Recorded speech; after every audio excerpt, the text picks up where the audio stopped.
ایک فقیر تھا ملنگ درویش، اس کی عادت یہ تھی کہ اپنے ڈیرے پہ آنے والوں کو کھلاتا، ان کو پلاتا، لیکن کو مالی آسودگیاں نہیں تھی۔ ہوتا یہ تھا کہ بعض اوقات لوگ آتے تو ادھار لے کر کے وہ لوگوں کو کھلا دیتا۔ یہ فقیروں کا مزاج ہے، تو جو بھی آتا اس کے ڈیرے سے کھاتا۔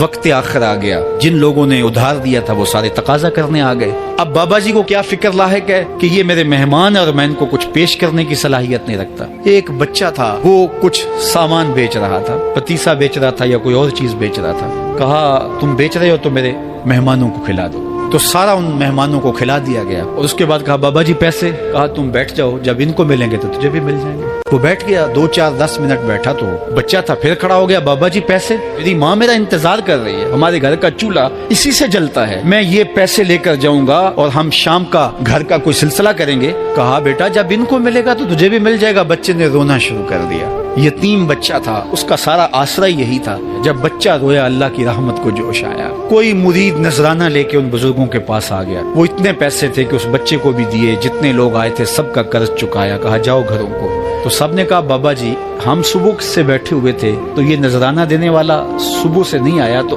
اب کیسے آ گیا؟ کہا صبح سے تمہارے اندر کوئی رونے والا نہیں تھا، ایک رونے والا آیا تو باقیوں کا بھی کام بن گیا۔